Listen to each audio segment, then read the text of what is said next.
warten auf den Livestream. Deswegen ist es so. We're waiting for the livestream to start. That's why it's like so much tension. Like, what is happening? Why is it not happening? Because we're waiting for the internet to tell us when to start. The internet doesn't start yet.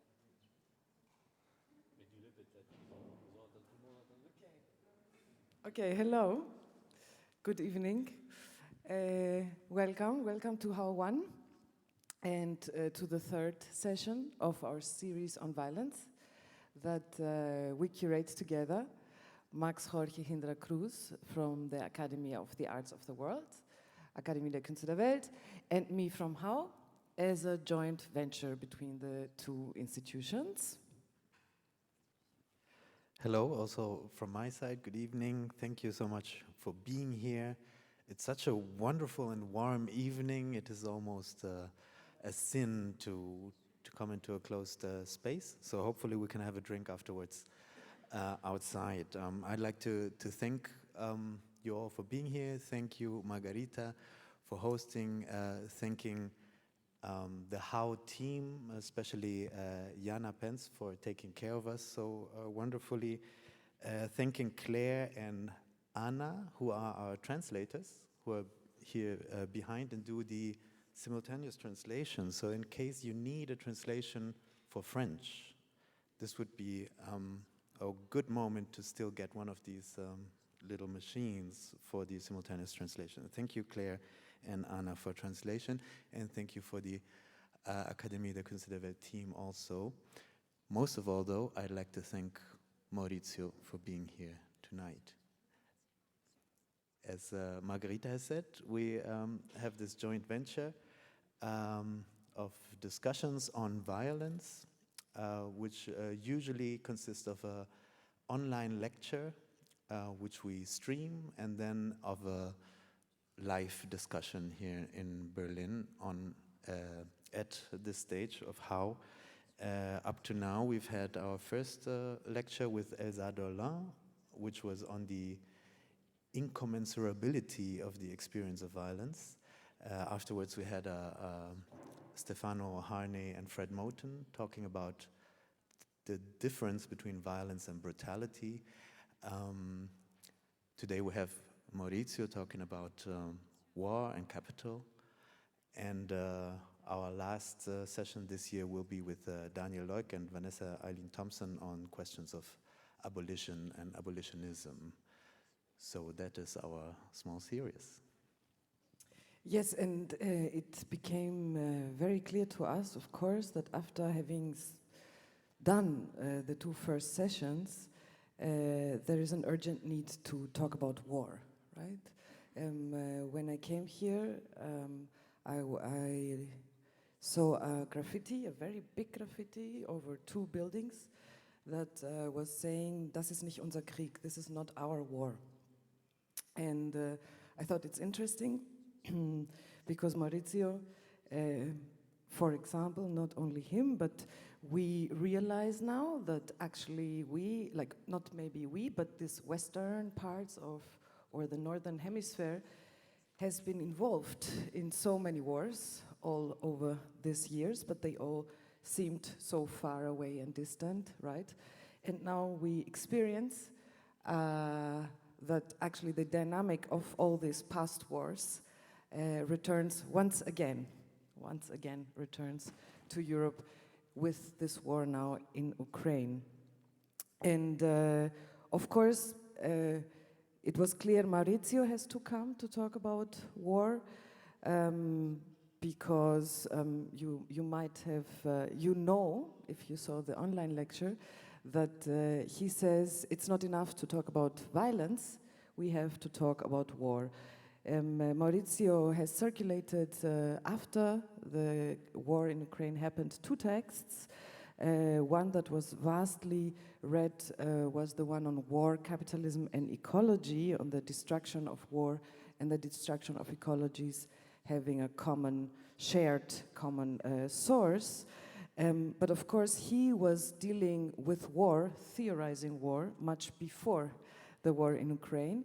In 2016, you wrote a book together with Éric Alliez on wars in plural, and capital. And there you actually write the history of capital as a history of war.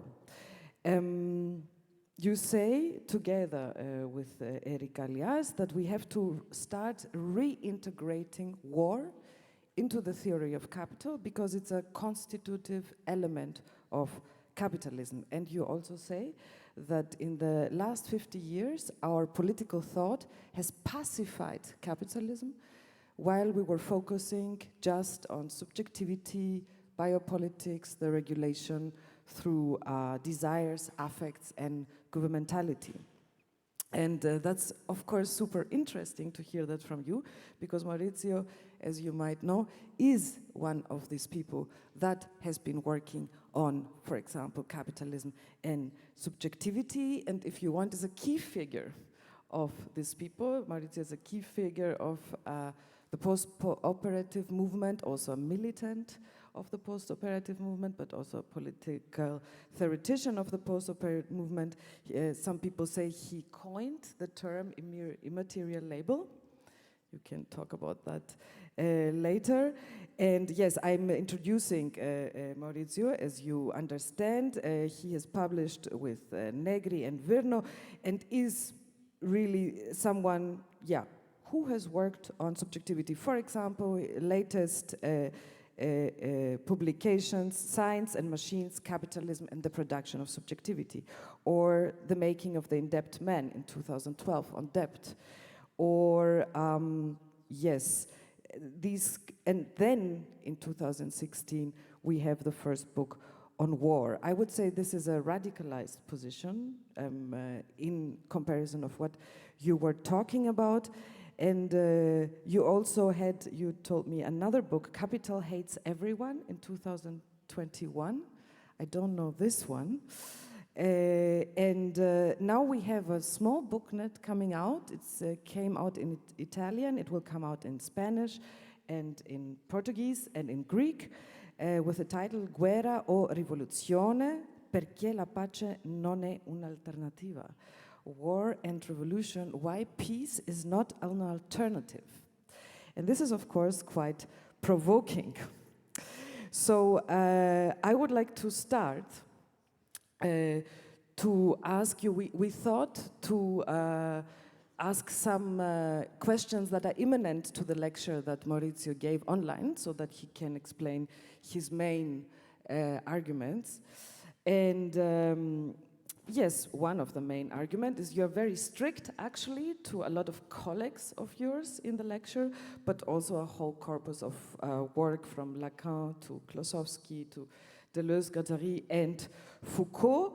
And you say, yes, they forgot, they externalized war from the theory of capitalism, and they discarded a classic argument, and that is that every circle of capitalist production, every circle of capitalist accumulation starts with war and also ends with war. You say it starts with the war of conquest of bodies and land and resources in order to make the conditions for expropriation, in order to make the permanent private accumulation, and then it ends with war because, and you cite Rosa Luxemburg, because capital has the desire to go global, but is actually restrained in the nation state. Yes, that will not actually make it possible for capital to go global, and this is when the nation states need to have a war. To put it in a nutshell, the impossibility, he says, of completing the globalization of capital is the inevitability of imperial war. We have also the Clausewitz quote, war is the continuation of politics by other means. So, maybe, Maurizio, what can you elaborate on exactly this relation that you are pointing out, the relation of capitalist production and war as a necessary means, apparently, for capitalist production? Bonsoir à tout le monde. Good evening, everybody. Thank you very much for this invitation. I will try to explain the relation between war and capital, as you've asked me. After the financial crisis of 2008, I was convinced that this crisis would lead to a completely different political phase, a phase in which war would be possible, that was certain, and maybe a revolutionary rupture might also happen. Everybody told back then that I was crazy, that I was mad. They were joking about me, that I was talking about war and that I was talking about revolution. But I think that those topics need to be addressed. I will try to go back in the past to look at the relation between war and revolution, two categories that were taboos of critical thoughts after 1968, two categories that were repressed, as if war was something concerning the 20th century, as if it was something that could not happen to us. And revolution is the same. No one talked about war and no one talked about revolution anymore. And it was really weird because war and revolution were really in the center of the political debate at the beginning of the 20th century. The first time we started to look at the relation between war and revolution, it was at the end of the 19th century and at the beginning of the 20th century. And I will remind you why this is an important moment.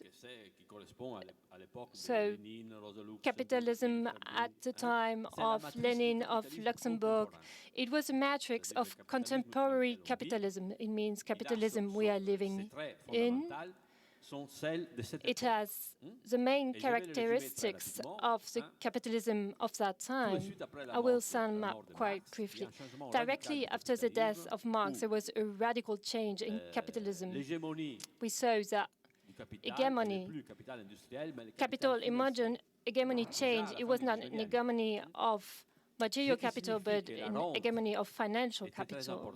It meant that we started to have a distinction between profit and annuity. And those annuity were coming from the colonies. And it is a very important point that Marx and Luxembourg make. Colonization is a fundamental element of capitalist organization, at least at the time. And this period has been called imperialism. And there is a very close relationship between state and capital developing at the time. In order for capital to globalize, it cannot happen on its own. There is no immanent power of capitalism that leads to a globalization of capital. Capital needs the state in order to be globalized. So war became a structural element of capital. Marx did not formulate it as clearly, but we see that then war becomes a structural element of capital. It is the element with which economic cycles start. So they start with war and they end with war. This is a very important point that economists forget to highlight.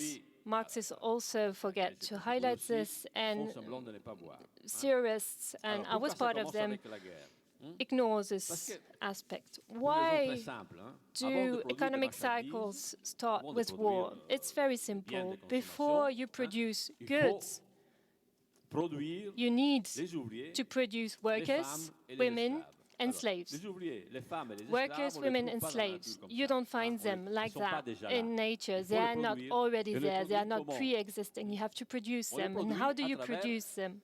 You produce them through what some feminists like Federici or even others call a war of conquest, a war of appropriation. So, capitalism expropriated peasants in Europe. They were expulsed of common lands. They were thrown into the streets. they are sent to the workhouse and they became workers. That was the first process. So the second process within this war of appropriation concerned women. Federici highlights the fact that witch hunt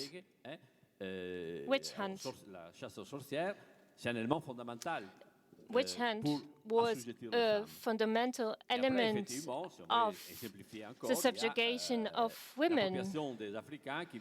So African bodies were also conquered and turned into slaves. So those are pre-economic condition, pre-affective condition. It's not something that is intermediated by technology. It is a result of a war of appropriation. Only when you have this, production can start. So there is a necessary condition of economic production. So first you need the production of producers. So I call them producers to make it more simple, but by producers I mean workers, women and slaves. But after that, a second process starts, a process of subjugation. So those conquered subjectivities, because workers, women, and Africans were conquered, were defeated. All those people are conquered subjectivities. So then comes the production of subjectivity. I can take a current example. The first laboratory of liberalism, it was Chile under Allende. A revolutionary process was happening in Chile. What happens then? Neoliberal categories, self-entrepreneur,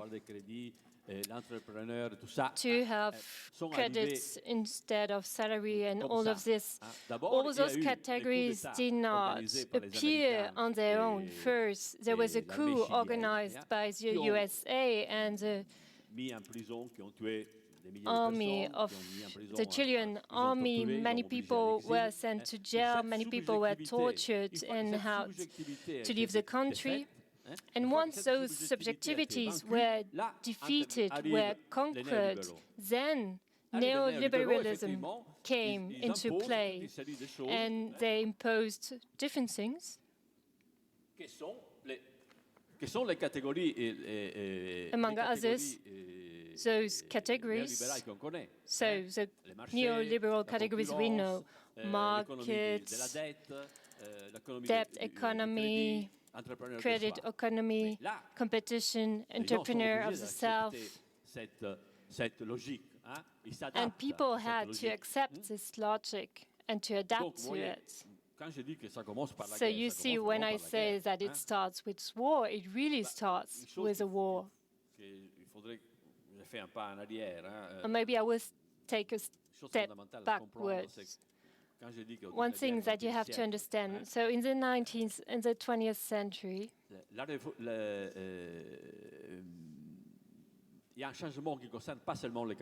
there was a change, not only within capitalism, there was also a change concerning revolution.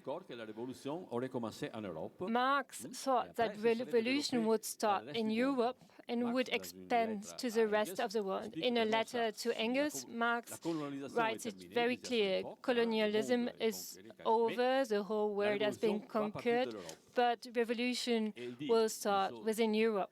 And he says that the counter-revolution would come from the colonies.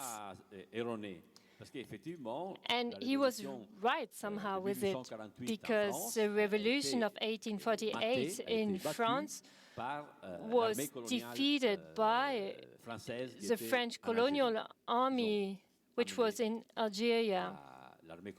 So they brought the colonial army to Paris, and they managed to defeat the revolution of 1848, and this tradition continued until the Spanish Civil War. So Franco went to Morocco and crossed the Mediterranean. After the death of Marx, the situation changed radically. Revolution happened in the South. The colonies were the site of revolution, not Europe. Counter-revolution came from Europe, but revolution happened in the colonies. So there was a radical change, and this is one of the matrices of our time. There was no revolution in the North. Revolution only happened in the South. And I think that Lenin saw this evolution and understood it. In 1920, he organized a communist international, and so there were only white people there. So in Baku, he organized a meeting for Muslim people, and seeing that revolution could not gain the North, he decided to try to do the revolution with the oppressed people. So that was the beginning of anti-colonial wars. Africa, Vietnam, China. So this change happened a long time ago. So we saw that division between the North and the South. Real revolutions happened in the South. In the North, there were maybe like the Spartacus Revolution in Germany, the 2 red years in Italy that last maybe 2 weeks, 1 month, but the real revolutionary processes happened in the South. So this change was very influential for the whole history of revolution. When neoliberalism came into play, and with the fact that the cycle of accumulation starts with the war of appropriation, we see that this is going to happen again and again with every new cycle of capital accumulation. I talked about Chile, it was one example, because the revolution in Chile and in Latin America was exposed to a very strong repression. In the North, things were happening differently because the integration of the worker class was much more advanced. So there was a differentiation between the North and the South that is still in place today. And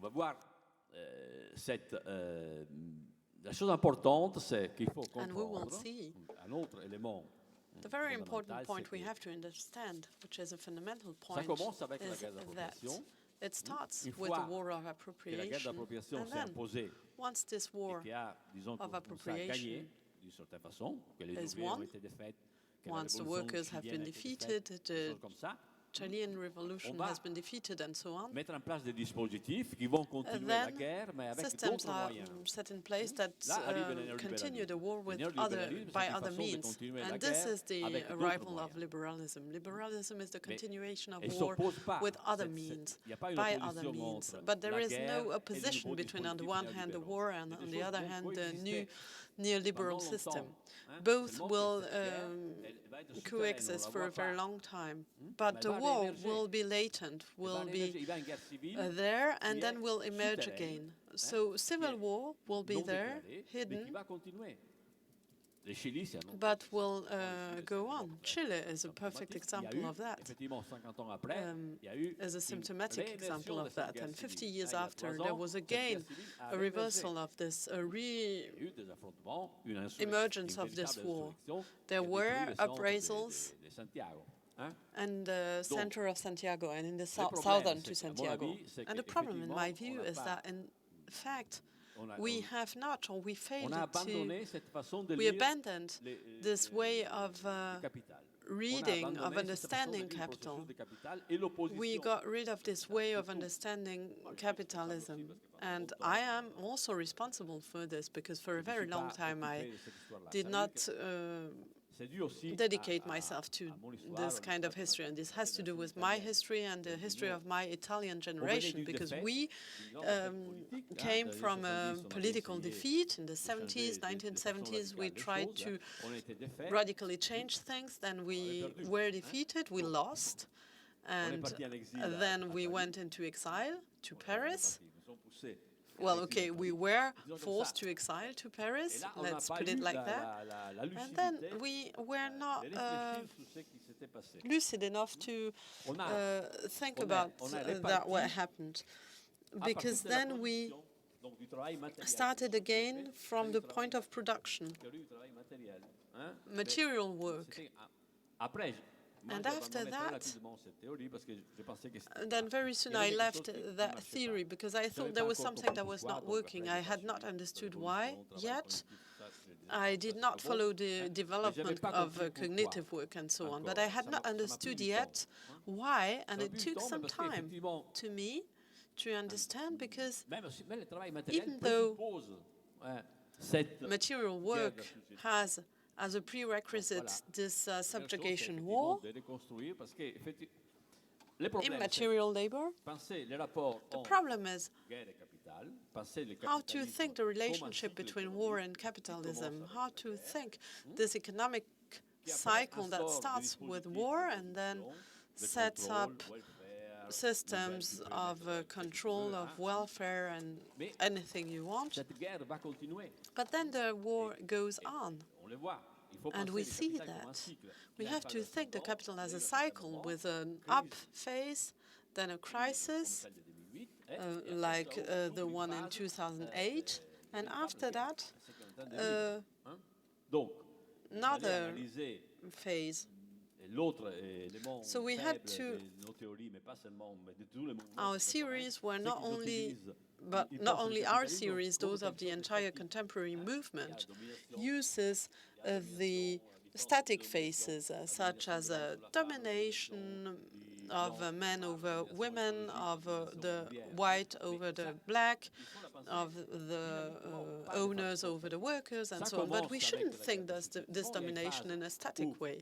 There is an initial phase in which we have the illusion that capitalism may flourish without any opposition in the 80s or 90s. At the beginning of the years 2000, it started, we started seeing some problems with the American war in Iraq, and then we saw economic difficulties that were getting stronger and stronger. And the economic crisis 2008 tells us something that we should have known from the very start, that capitalism leads to such a situation. Capitalism is bound to lead to such a situation, and this we were not lucid enough. We did not have the lucidity, the insight, the clear-sightedness to understand that. Was that clear? Can I make you a question exactly about what you were mentioning?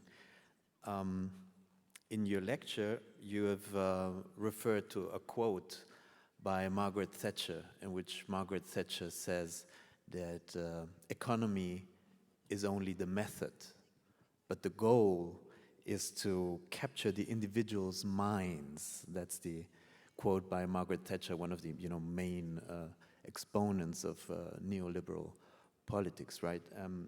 So with that, you highlight that war is not only a necessary precedent for the renewal of the cycle of capital, but it's also a necessary precedent for politics of subjectivation, right? So in your lecture, you do you distinguish between what you propose as a theoretical claim to think of war and the violence of war as a necessary precedent for the cycle of capital and the production and the politics of subjectivation. And you distinguish between those theories who do not take into account war, the violence of war, as such a necessary precedent. I'd like to ask you a bit of a perhaps provocative question. That would be, what do you think do these theories that talk about politics of subjectivation, what do they miss? What does slip for these theories if they don't take into account war and the violence of war as a necessary precedent for the politics of subjectivation?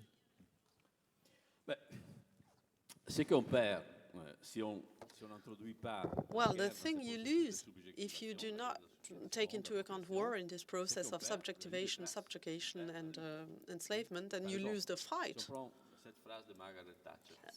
And the class struggle, take that sentence from Margaret Thatcher. She says, indeed, economics is the method and the goal is to take the people's soul and their subjectivity.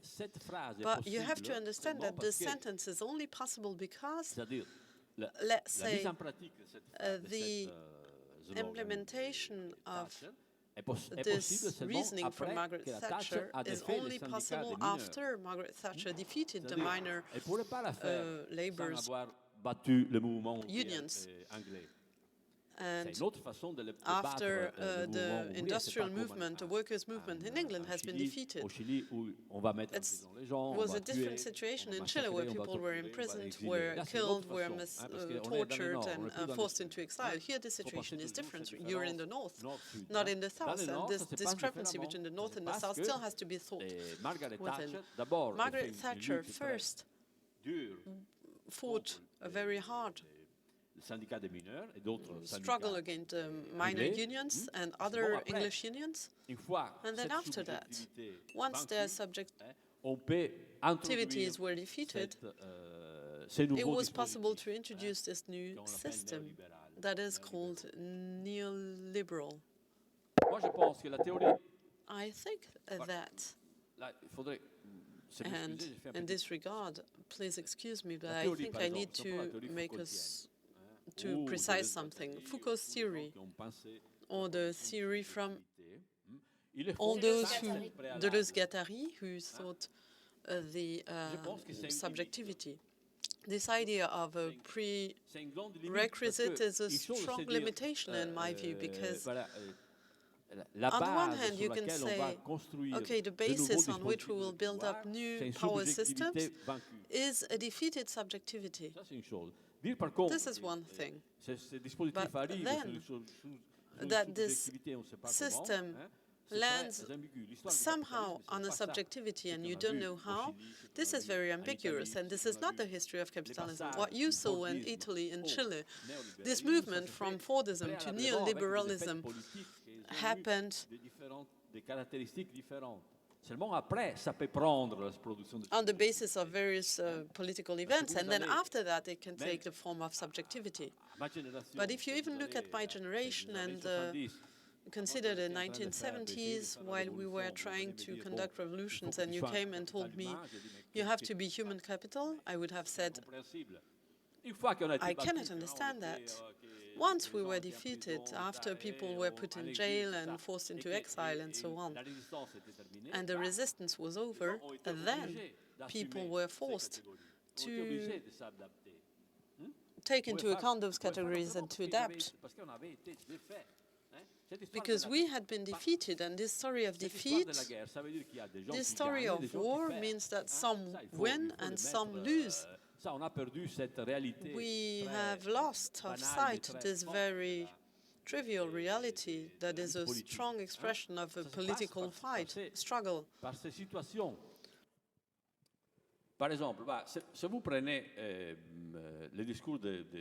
You need to go through such situation. Look at Foucault's speech that was very successful, the lecture he gave at the Collège de France, The Birth of Biopolitics.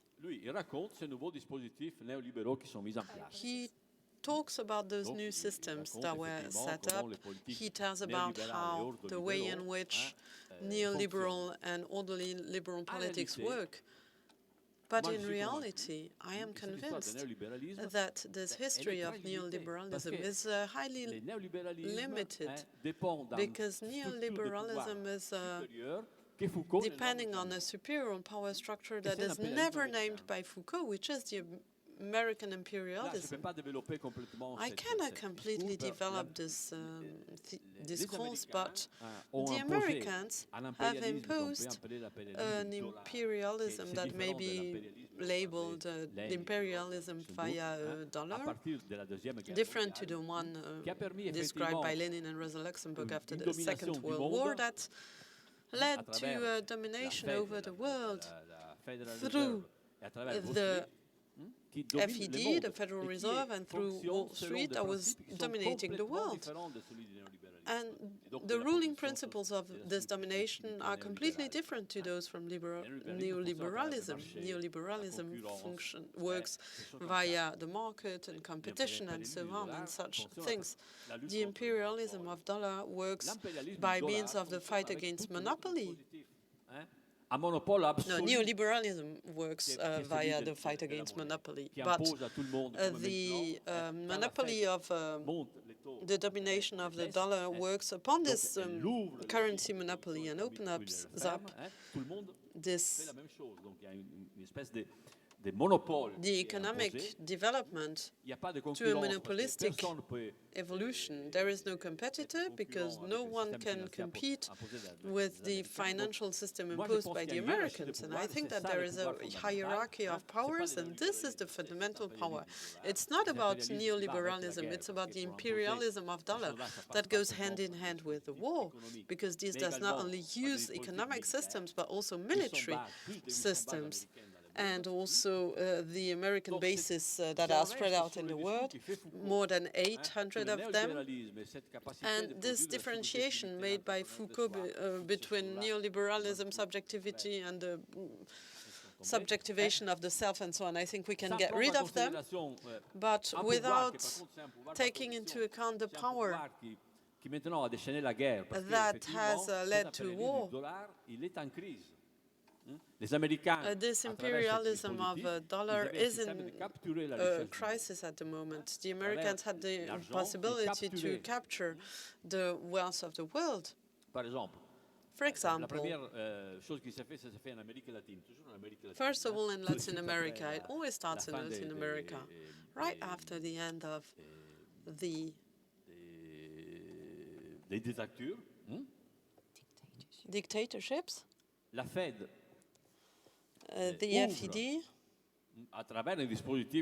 opens up using a dispositive which is the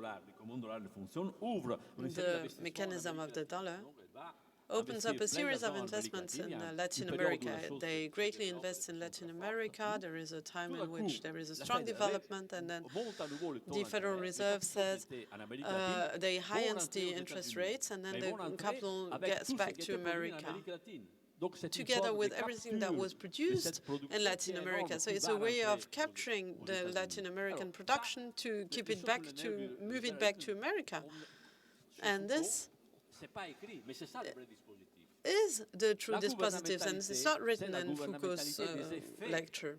Governmentality is the governmentality of the effects of this new kind of imperialism that will generate huge dissymmetries within the United States, also between the North and the South. And governmentality is the governmentality of this policy. So we will start production of subjugation, which is part of this imperialism. And I think that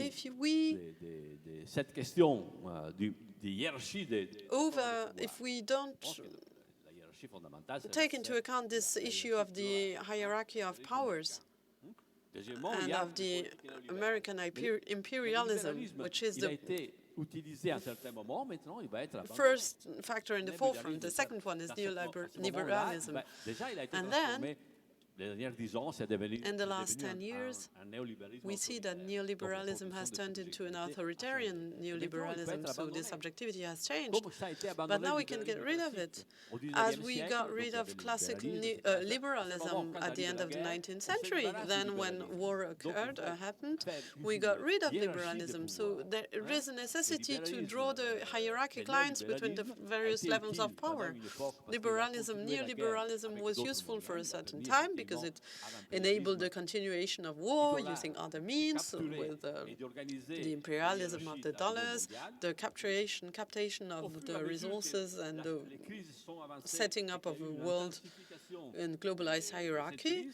And then, when the crisis got more intense, then what happens? You have fascism in Italy, you have Bolsonaro that hasn't won yet, there is an undeclared civil war in the United States, so there is a fight, and we have also breaches. Yeah, I also want to arrive to the revolution very soon. I mean, like in this debate, in general also, but I think this would be another point. And I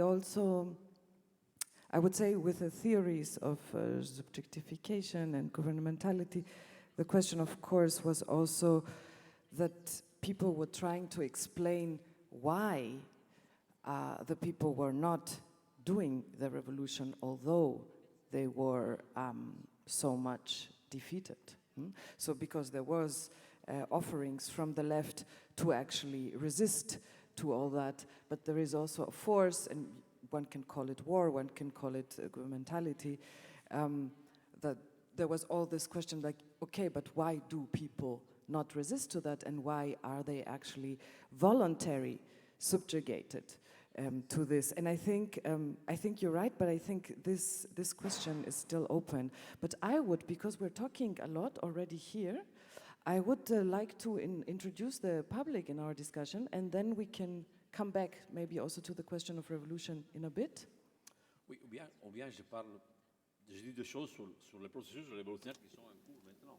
I can also say a few words about the revolutionary processes happening at the time now. So it doesn't need to be a questions part and an answer part, but I don't think it's obvious what Maurizio says at the moment. So you're invited to discuss with us.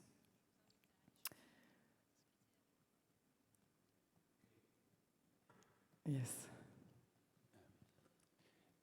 J'ai une question par rapport à la guerre de la Russie et l'Ukraine. I have a question about the war in Ukraine, the Russian war in Ukraine.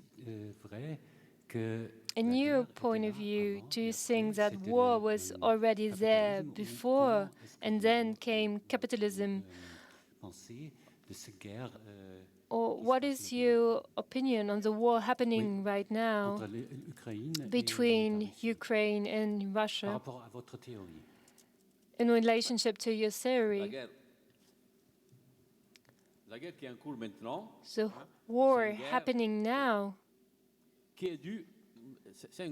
is a war that asks the question of a new world order, a new division of power, distribution of power at global level.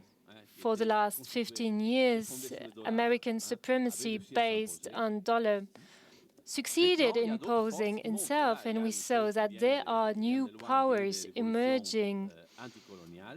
We see anti-colonial revolutions where for the first time the South, for the first time in 4 centuries, the South is not accepting just any kind of imperialism. This is what we are seeing now. China, India, a part of Russia, Pakistan.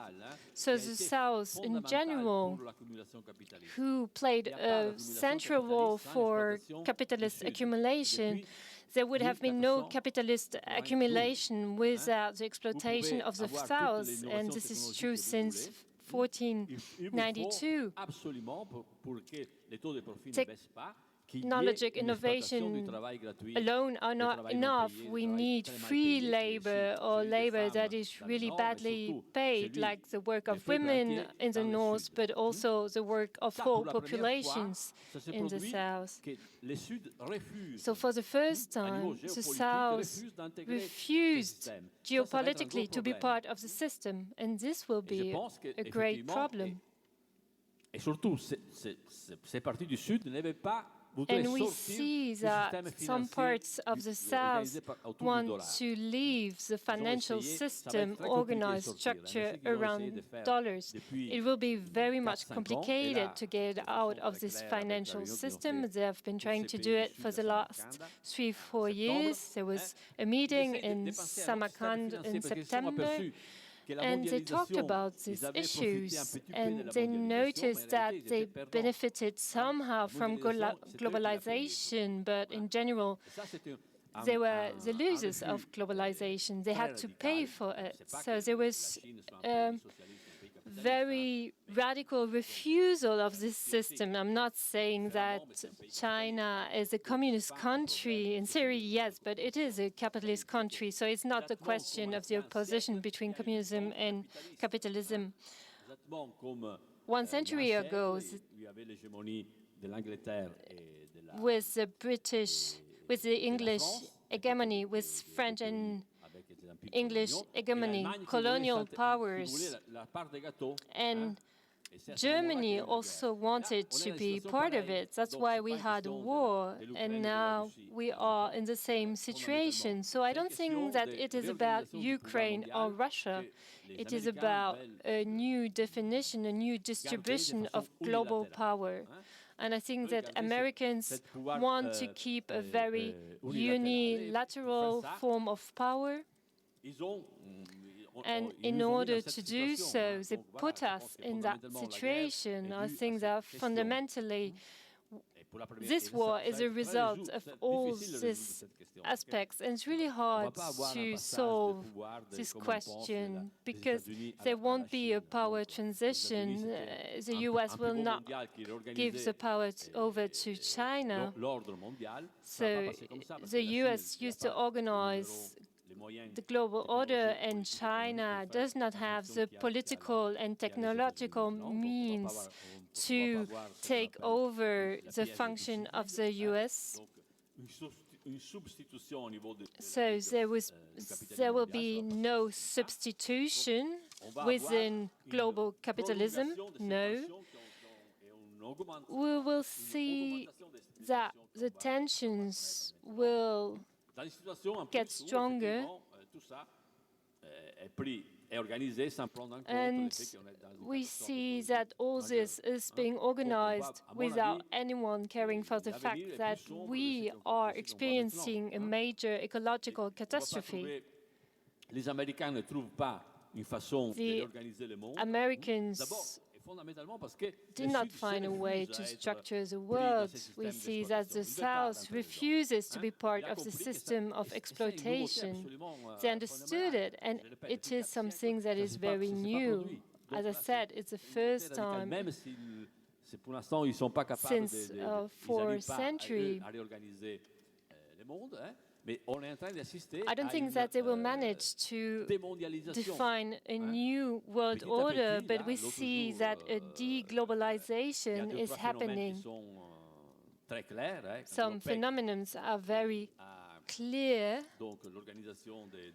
So when the OPEC refused Biden's proposals to sanction Russia, and this organization even accepted to sell oil and to be paid in ruble. So in the 1970s, when the organization of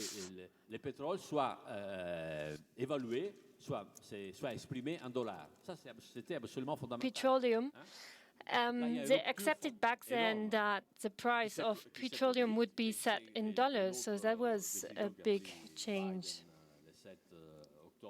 But we see that Biden has taken a new decision on the 7th of October of this month and refused to block all technology exchanges with China. So we see that deglobalization is happening.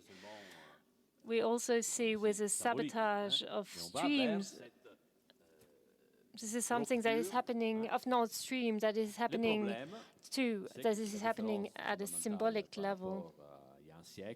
But the great difference we see now compared to 1 century ago is the following.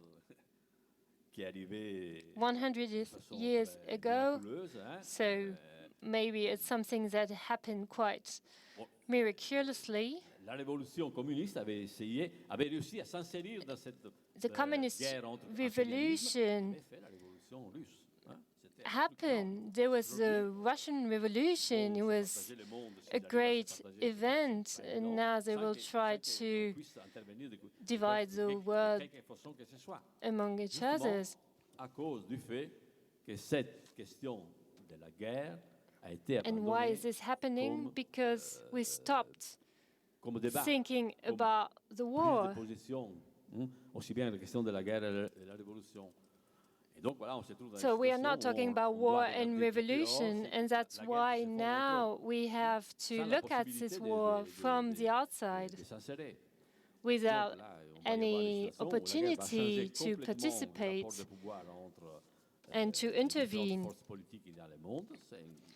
So the change of the distribution of powers in the world, we see that we cannot influence it. Do you have here in the front?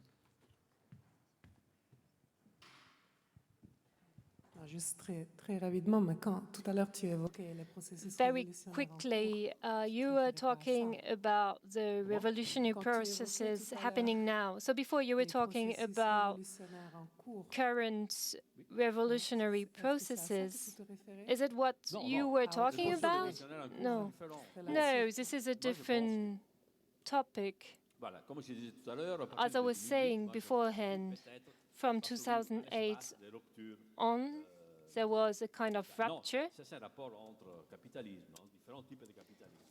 There was a new kind of capitalism. Everyone wanted to have their share. Concerning revolutionary processes, first there was the Arab Spring. There was a real rupture in Egypt in 2011. It was a very radical rupture, the collapse of a power that was a neo-colonial power. And this happened very fast. But it could not be achieved till the end. In Cairo, there was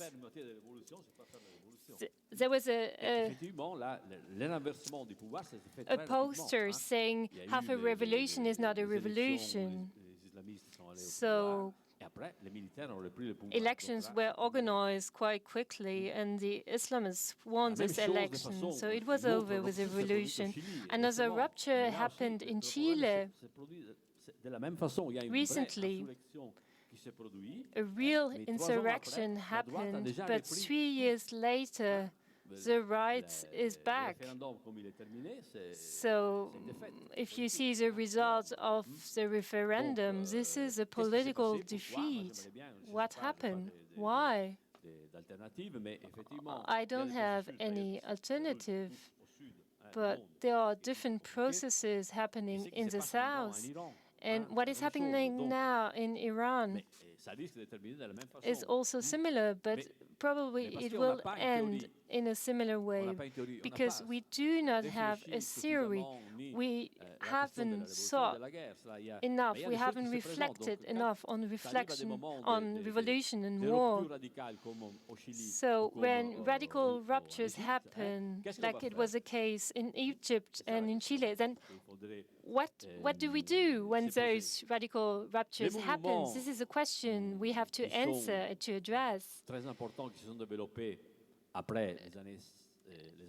Movements that were developed after the 1968 were focusing on specific power relationships. It is very difficult to elaborate on a general point of view, but when rupture happens, we need a general view on the topic. And I'm repeating myself, but when I talk about rupture and revolutions, this is what I mean. Ruptures and revolutions happen not in the north, in the south. So they happen, and in some way, we have abandoned the revolutionary tradition. We all know that revolutions always end badly. It was the case with the French Revolution, it was the same with the Russian Revolution, it was also the same with the Chinese Revolution, or in Vietnam, or what happened in Africa, etc. But those revolutions did change things. there is a strategic knowledge that was expanded at the time.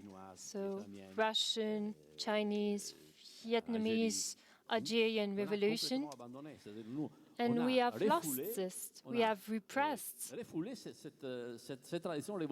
this revolutionary tradition as if it had never happened. It is true that it led to something that was atrocious. But not everything. There are things that we should be interested in. Now, in this phase of great tension, I think that we could learn from what was done back then in Russia, in China, in my mind at least. Not what they did later on, but before they came into power, I think that they did very interesting things. So now we are in a situation when we have abandoned this tradition. We do not identify it as an interesting element. But when we see that the South is refusing, even in countries that became capitalist countries, so if the South refuses to be the slaves of the North, it is thanks to the revolutions of the 20th century, and that is something. That is something. Those revolutions are a different form of capitalism, but we should look at the situation and think about what we could get back. The 20th century was a century of revolutions. It's the century in the history of humanity where the most revolutions happened, with the Mexican Revolution, with Khomeini, there was various revolutions, and we don't know anything about this history. There is nothing left of this history, of these traditions.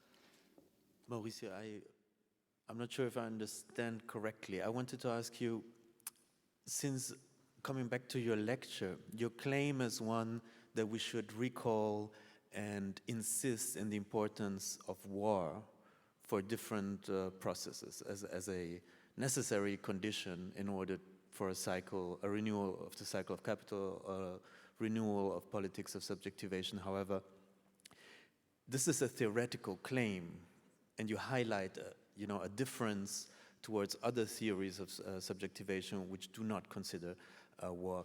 But this is a theory, so your theoretical claim, what do you think would be a consequence in practice? I mean, what would be a practical consequence of considering war? I just explained it, but I can try to say it in a different way. This has huge consequences because the theories that are 50 years ago, Post-Deleuze, Lacan, Foucault, and so on, and what we did too, they somehow eliminated the negative. They turned everything into positive. There is no negativity anymore. There is only positivity, creativity, positivism. But no, the negative is still there, and it's called war. We took off the negative on both sides of the power relationships. On the one hand, this power that expressed itself through war, and on the other hand, the side of the oppressed that expressed themselves via the rupture. And so it means that everything turns into creativity, productivity, into constitutive power without any breach, any rupture. But this is not how it works. This is not how it shows. In Chile, they resorted to destruction of Santiago's party. There is a point of breach, a point of rupture, and it is true that the negative, understood in a dialectic way, has to be criticized, had to be criticized, as if automatically negative would turn into positive. Of course, this has to be criticized, but in war, there is no dialectic. There are oppositions that do not turn into a dialectic. Il faudrait récupérer cette In my view, we should Non, parce qu'il s'exprime toujours avec une rupture. reclaim this concept of negative. We shouldn't get rid of it because it expresses itself in rupture, in breach with the dominant strength. Same for the slaves. You cannot do without this point of rupture. Contrary to that, we have to use it, and then in the point of rupture, the point of breach, the breaching point, within the rupture, there is not simultaneously a creativity that enables the being to develop itself. No. Deleuze or Guattari say the politic precedes the being, politics precedes being, politics precedes, goes before ontology. Moi, je vais mettre ce rapport de pouvoir asymétrique entre ceux qui oppriment et ceux this qui sont dissymmetric opprimés. power relationship between the oppressors and the oppressed Donc, il faut. C'est pre-exists important parce ontology. qu'on sait, si And this on, is important si on because parle we de ce know, point de vue que je viens d'exprimer, on and sait this que le perspective that I capitalisme just explained, va dans cette direction. that capitalism goes into that direction, Si on enlève le moves côté toward that négatif du direction. If you capitalisme, take off the le negative capitalisme side of devient comme capitalism, la naissance de la capitalism biopolitique, turns, le néolibéralisme, like in the birth of biopolitics, turns into the la capacité entrepreneur of the self, the entrepreneurship ability of the individual.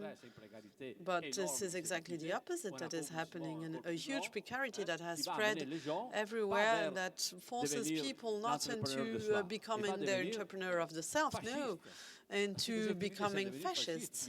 The subjective self turns into a fascist. In Italy, we see that the fascists have come to power. In the United States, there was Trump.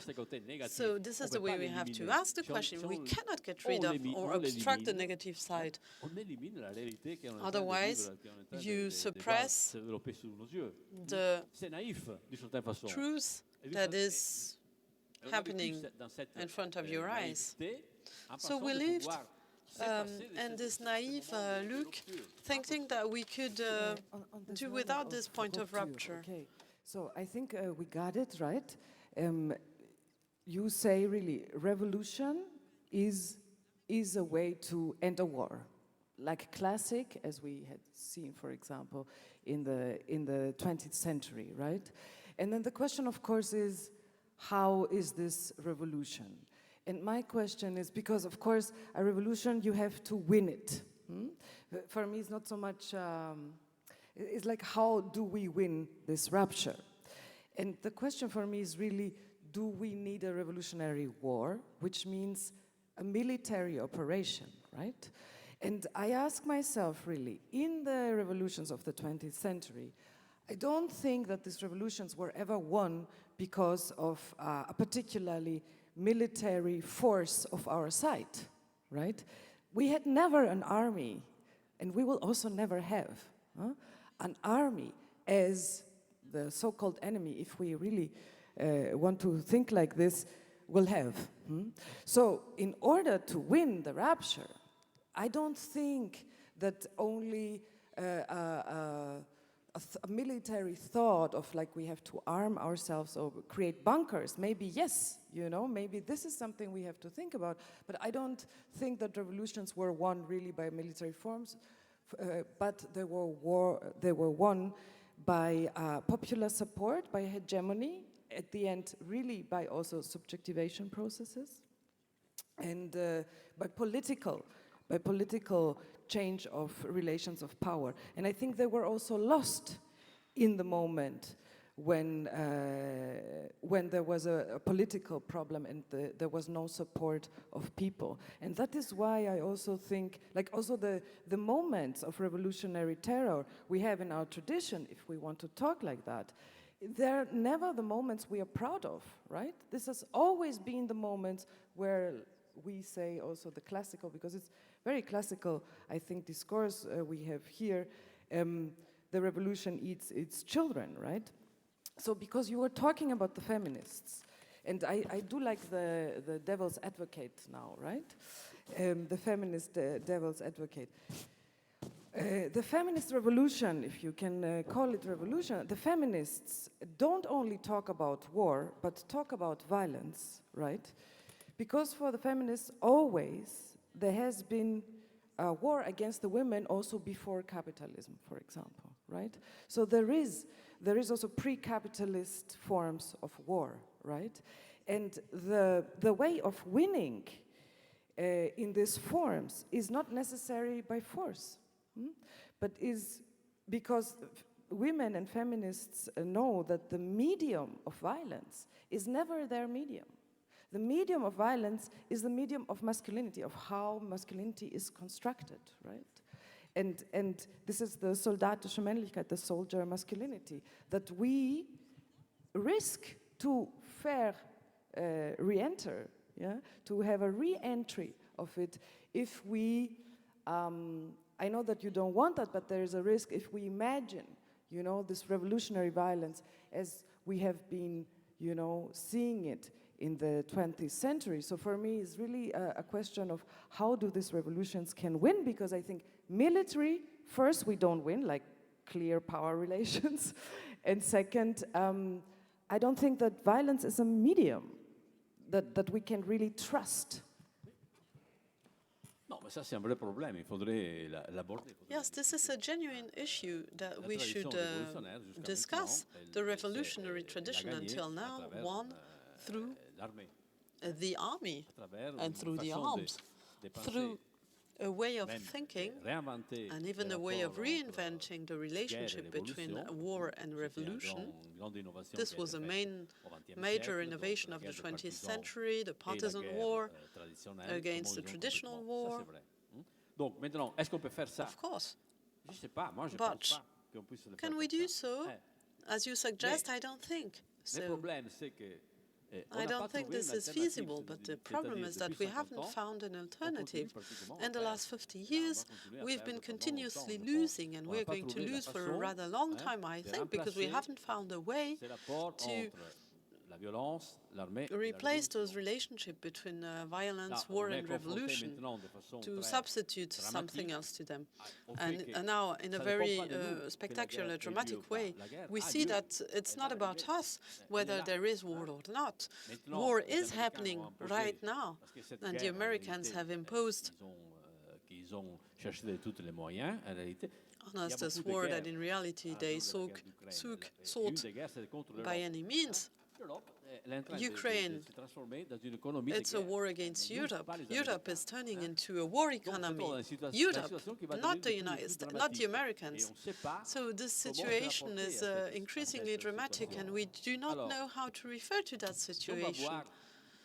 So, if we take a look at the new movements and what they produced, and their critics on former revolutions, past revolutions were totalizing revolutions. The subjectivity was the dominant subjectivity, was the workers' subjectivity had to be the dominant subjectivity, and any other forms of subjectivity were marginalized.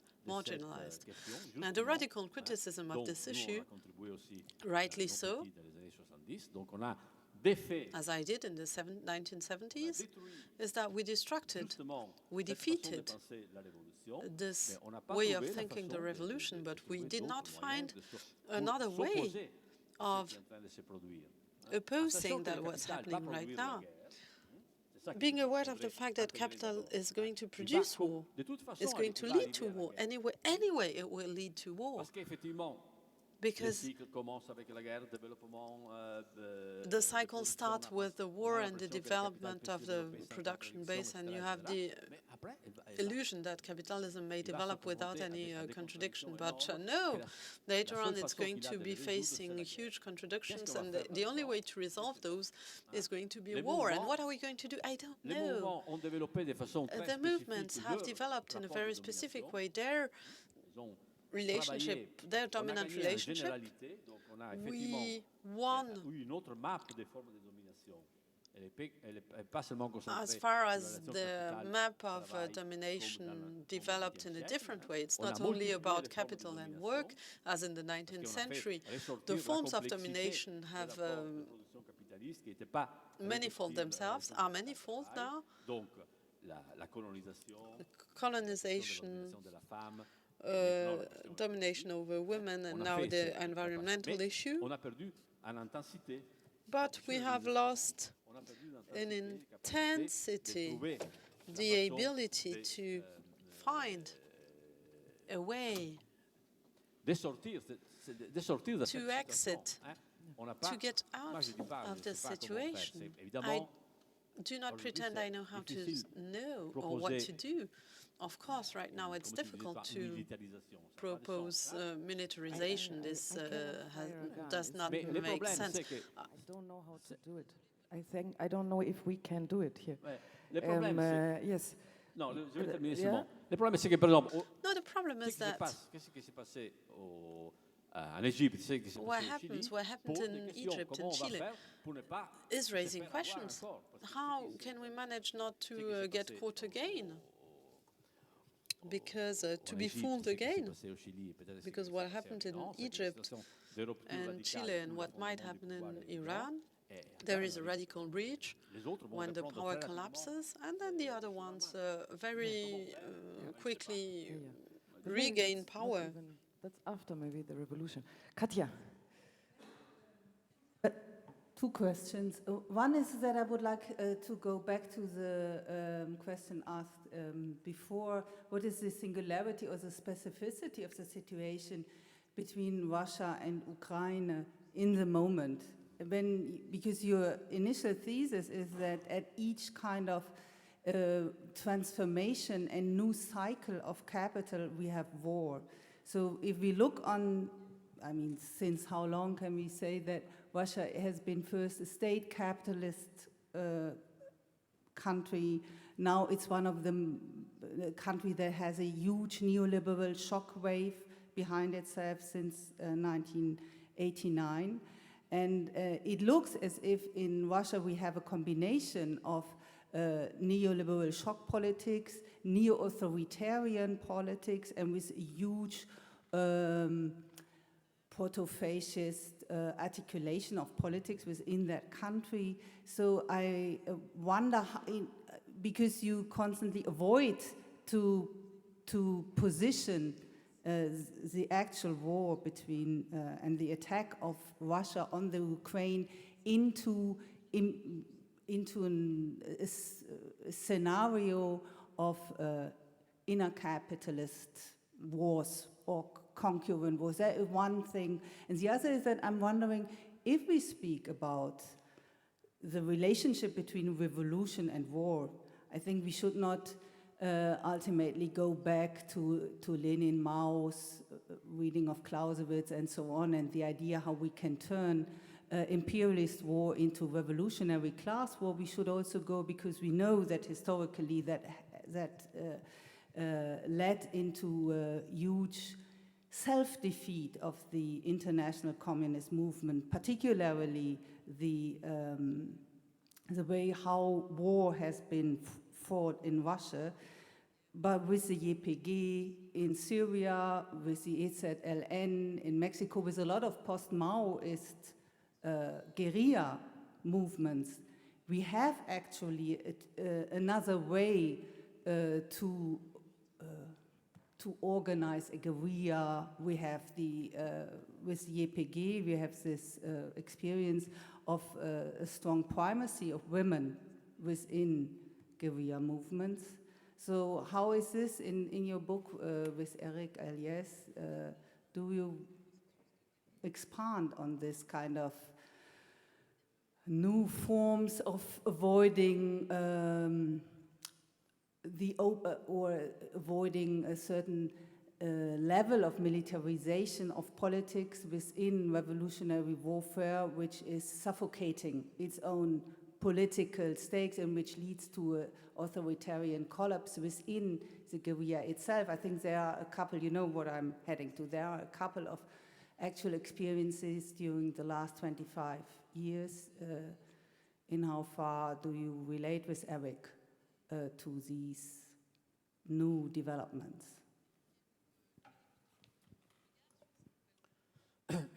Oui, mais la guérilla était déjà fondamentale dans l'évolution classique. Guerrilla was a central part of classic revolutions. Mao said that 9 out of 10 of the war is a guerrilla war. the regular army is ending the war, but war is mainly a guerrilla war. Vietnam was a guerrilla war. Algeria was a guerrilla war. So the central point here is the fact that those revolutions develops a small idea of war according to Clausewitz. So the guerrilla that was led by the Spaniards against Napoleon. So this idea was elaborated on at the beginning of the 20th century. So this tradition, the war of the partisans is not a war between armies.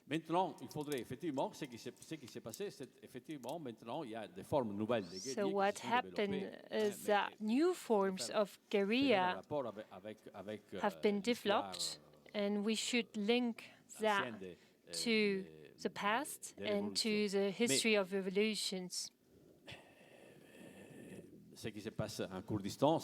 What we see now in Kurdistan is a very important evolution of what we see now in Iran. When there is a revolutionary movement happening, you see that there are very different forms of fighting. We see that in Iran, those are forms of revolutions, of protesting coming from Kurdistan. We have to rethink, and we have to have in mind this difference between the North and the South. We cannot have here the same processes as in the South, but this is not a new question. It is a very old question. It is a question asked to capitalism since its beginning, but we have never found a solution, an answer to this question.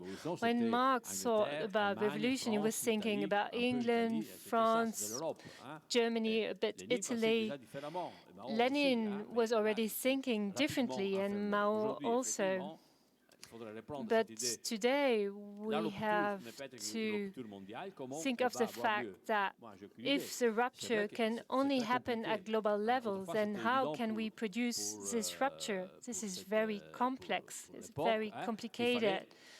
In the past, it used to be obvious that we needed an army, but now, do we need an army? This is not obvious, because within an army, you have a strong hierarchization and a strong totalization that we cannot accept. But we see that the forms of resistance you're talking about in Kurdistan, for example, they have a certain form of structure. It is a democratic structure, but they have a certain form of organization. Position, yeah.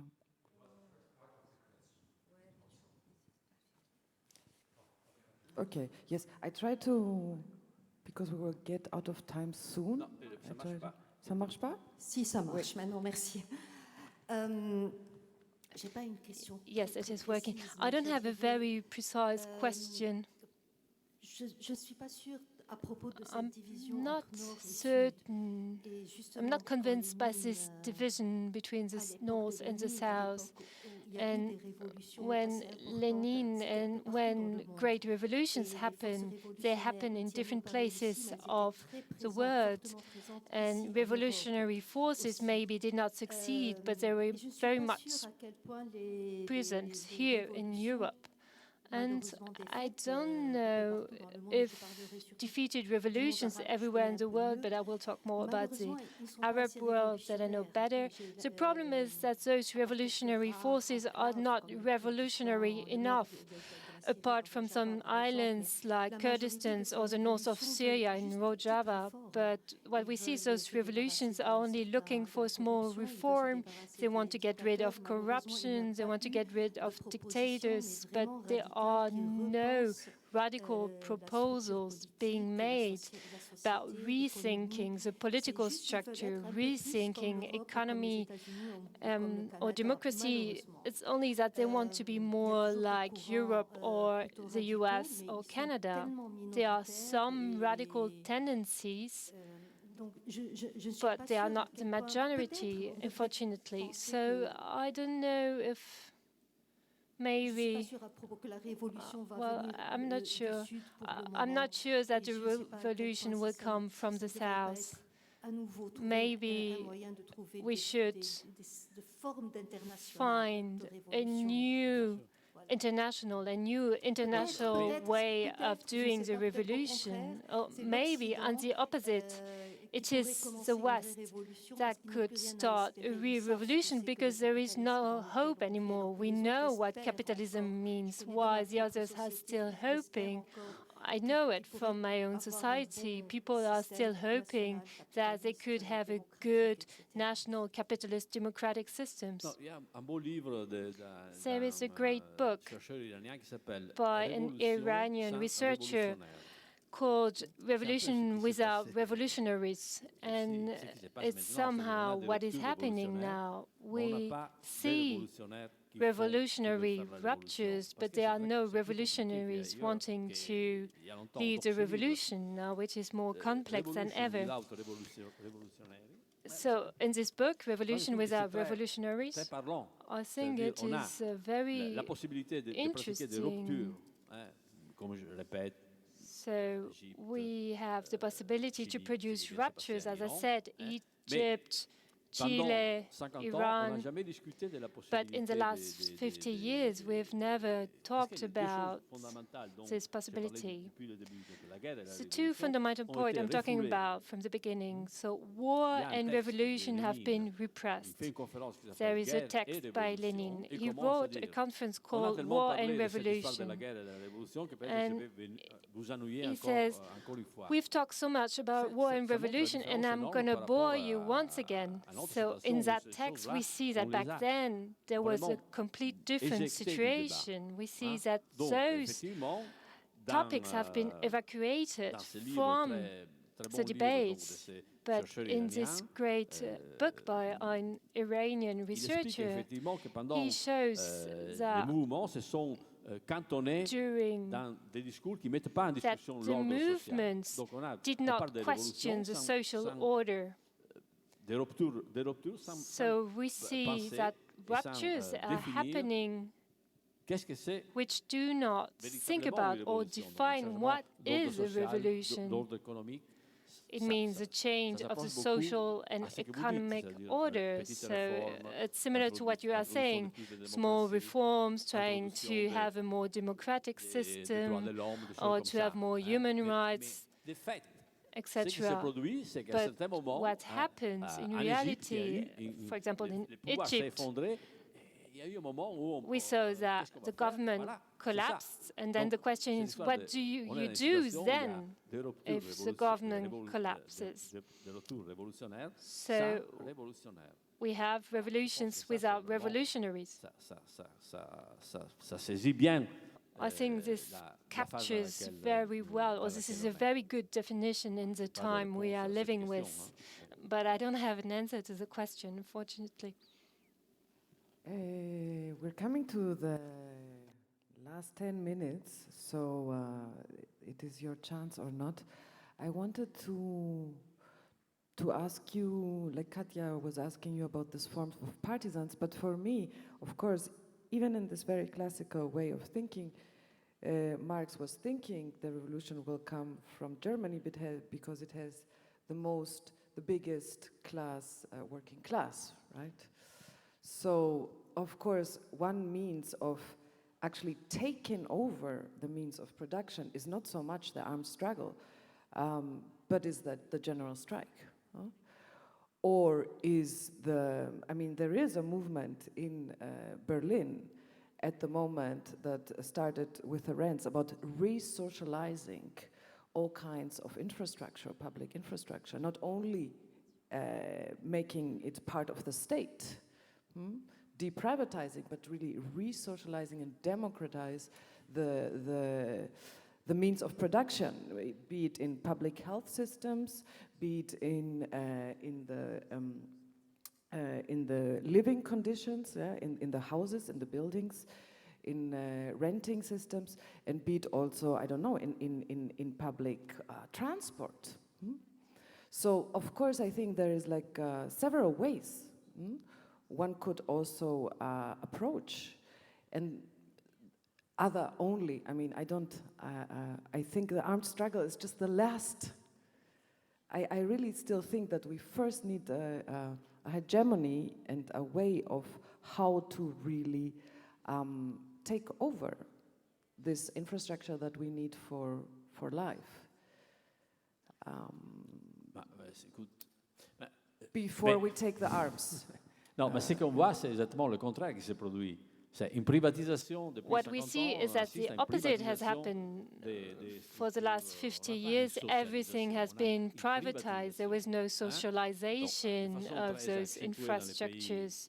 We see it very much in the Anglo-Saxon states. School has been privatized, health has been privatized, so it's really the contrary that is happening. Very much for socialization, but how? How can you socialize those infrastructures? And I think it is a good way to fight against privatization.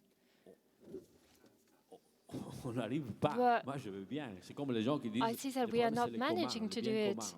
It's like people who said that the problem, it's the commons. But how can we impose this? Everything has been privatized. There were some forms of socialization, even capitalist socialization. That was a result of the great revolutions of the 20th century. It is a process that started in the 1970s when the global revolution was defeated. So after socialization, privatization happened. But now we have come at the very end of privatization and war is happening. And some movements are not succeeding in imposing reforms. We see that there is a loss of rights. I see that 10% of the national revenues that used to go into salaries is now going into profits. So there is a strong precarization going on, and we do not manage to defend ourselves. We are always in a defensive position. We are defending ourselves, but less and less, and war is happening. We are not defending ourselves at all, as Europe did not defend itself, because they just gave up in front of the US, but we will be the one who will have to pay for this war.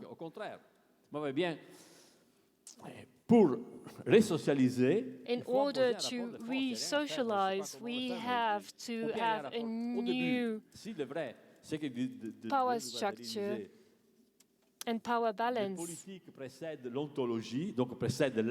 The political precedes the ontological and the social, so we have to redefine the politics, which will define a new form of socialization. And indeed, I forgot to answer the question about the new international, which is of great importance, but the rupture between the North and the South is one of the strengths of capitalism, because in the North we are part, whether we want it or not, of the colonial order somehow. As Angus used to say back then, British workers are part of the colonial order, even though this rupture is huge, and there is a necessity, or it would be necessary to think about new forms of internationalism. There, do you see?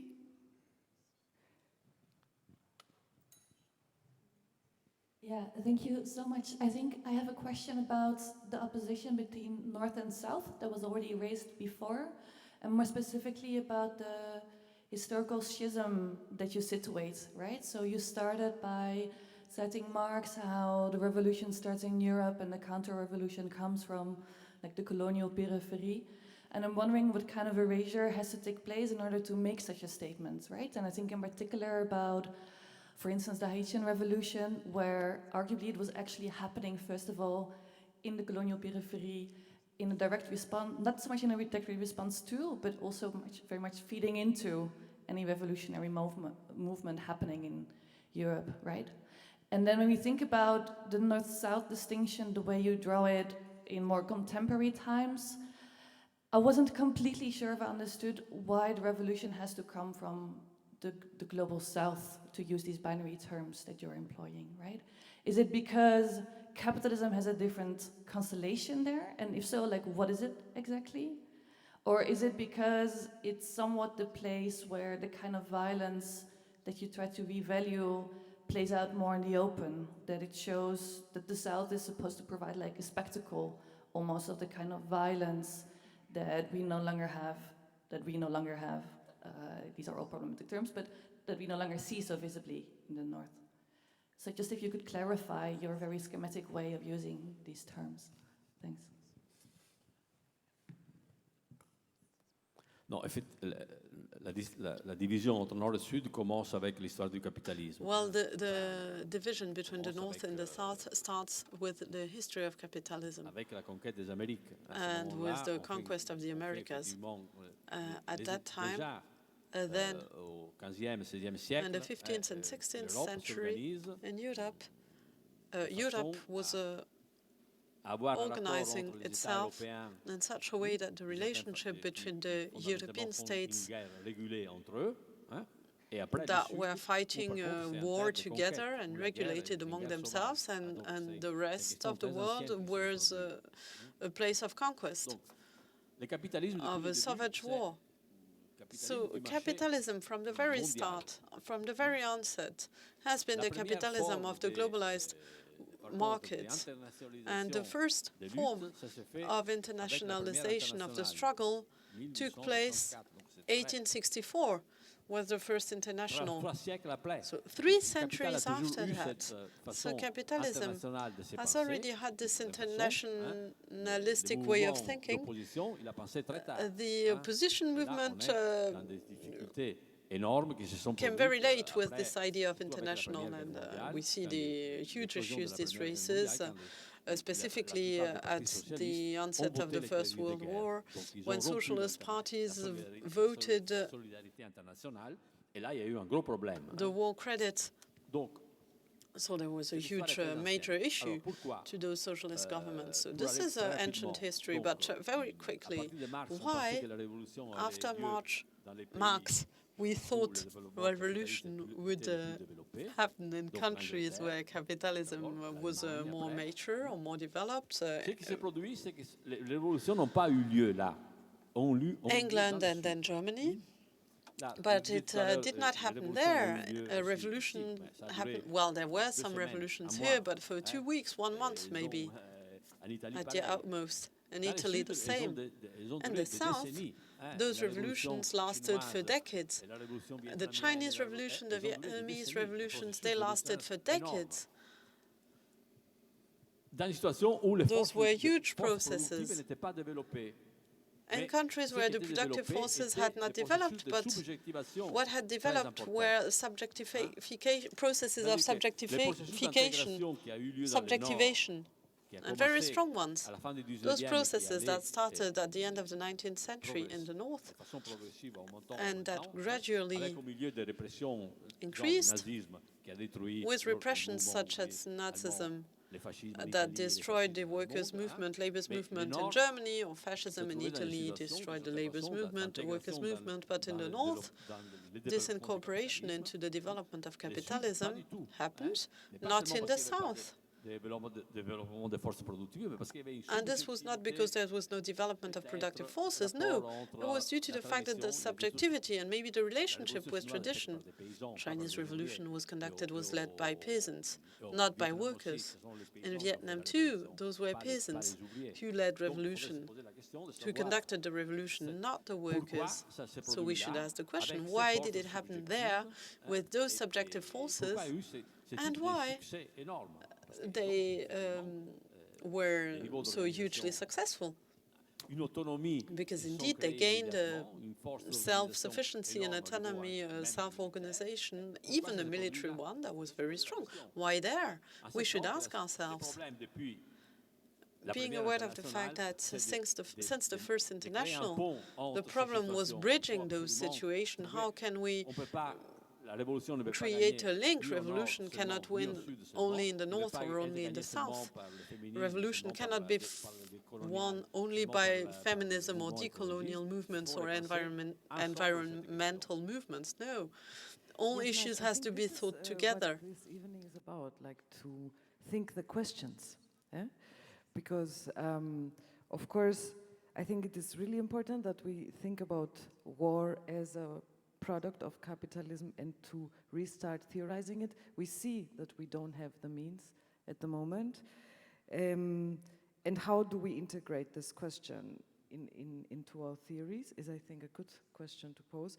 A good question to pose is how to internationalize this struggle, these struggles. And I also think that it's refreshing for me to hear that it's about attacking. It's not only about defending. How do you, strategize in an attacking mode and not in a defending mode? And of course, we're here not a revolutionary organization to find the answers of that, but maybe, we can pose with you some new ones. Thank you for this, for enduring 1.5 hours of revolutionary war discussion with us. Have a nice evening. Thank you, Maurizio, for being here. Thank you, Max.